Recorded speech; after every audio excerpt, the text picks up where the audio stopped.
Das ist meine Gilera Foco 500.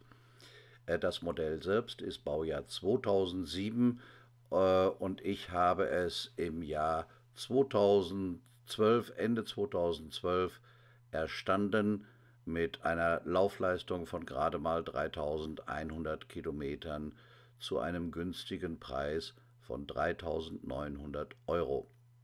Das lag daran, dass die Gilera Foco lediglich eine Motorradzulassung hatte, was viele Käufer wohl abgehalten hat. Ich hatte den Motorradführerschein, von daher war es kein Problem für mich, die Gilera Foco zu fahren. Mittlerweile habe ich fast 90.000 Kilometern mit der Maschine runter und möchte hier einmal kurz über meine Erfahrungen berichten. Was mich ganz am Anfang gestört hat, war das kleine Tankvolumen von 12 Litern. Der Verbrauch der Gilera Foco liegt bei ganz flotter Fahrweise auf der Autobahn über 5 Litern. Auf Touren, Landstraßen pendelt er so um die 4. Das kann mal 3,6 Liter sein, das kann auch mal 4,2 Liter, je nach Fahrweise sein. Also man gewöhnt sich relativ schnell an diesen kleinen Tank. 250 Kilometer sind immer drin. Ich persönlich tanke in der Regel Eurosuper E10. Da habe ich überhaupt keine Probleme mit. Zu den Kosten selbst. Alle 10.000 ist eine Inspektion fällig. Die lasse ich grundsätzlich in der Fachwerkstatt machen. Und ich habe hier mit Vespa Kübler in Bonn, glaube ich, eine optimale Werkstatt. So, das heißt 10.000 Kilometer Inspektion. Die Kosten betragen so etwa bei der Inspektion alle 10.000 etwa 450 Euro roundabout. Bei meiner Kilometerleistung von 10.000 Kilometern im Jahr ist das also einmal im Jahr halt notwendig. Dazu kommen noch die Reifen, Hinterreifen je nach Fahrweise bei 8.000 bis 9.000 Kilometern fällig. Preis etwa 120 mit Montage und Aushuchten und etwa zum gleichen Preis, ein bisschen höher, sind die beiden Vorderräder zu haben, die halten deutlich länger. Da wechsle ich in der Regel so bei 15.000 Kilometern. Die Qualität der Foco ist eigentlich ordentlich. Bei meiner mit einer mittlerweile doch recht stattlichen Laufleistung gab es eigentlich auf Touren keine Probleme. Einmal hatte ich Schwierigkeiten, da sprang der Roller nicht mehr an. Das lag daran, dass der Bremslichtschalter defekt war. Der ist wohl mit dem Anlasser verbunden, war aber eine Kleinigkeit und war für 60 Euro schnell behoben. Außerplanmäßig hatte ich eine größere Reparatur bei 35.000 Kilometern.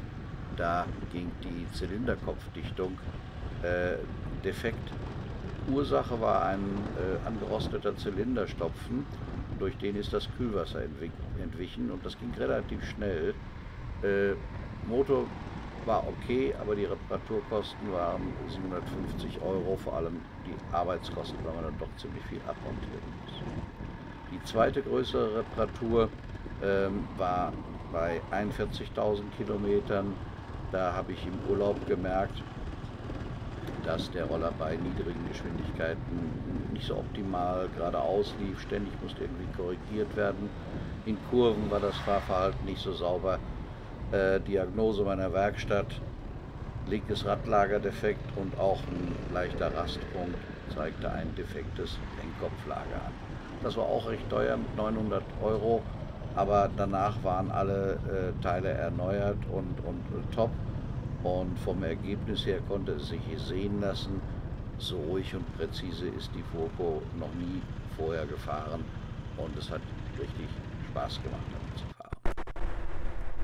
Ja, wo nutze ich sie? Natürlich im Stadtverkehr für den täglichen Gebrauch und dann ja, auf Touren. Also da kommen schon einige Touren zustande und es macht einfach Spaß mit diesem Fahrzeug, aber dazu will ich gleich noch was sagen.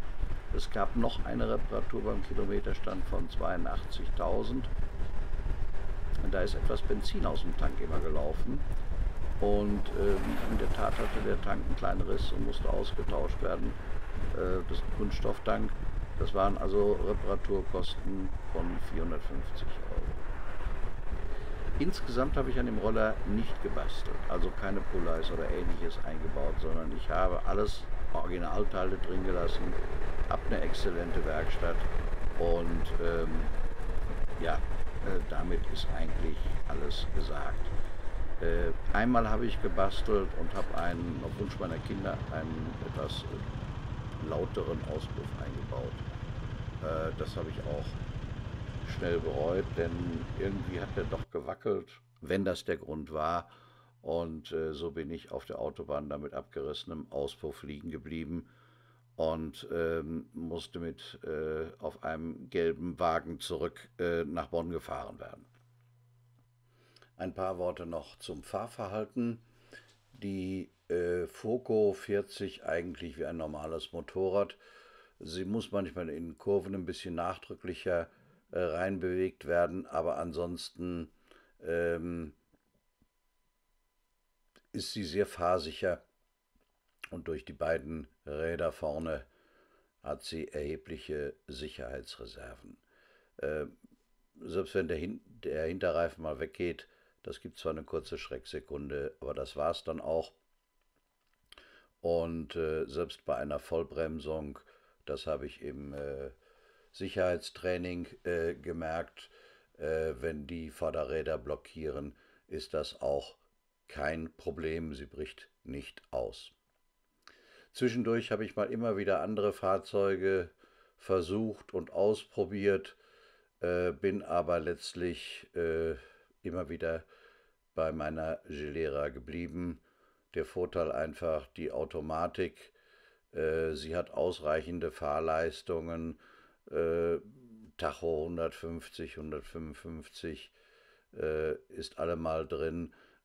Auf der Autobahn bis 130 ist es angenehm zu fahren, darüber wird es etwas ungemütlich.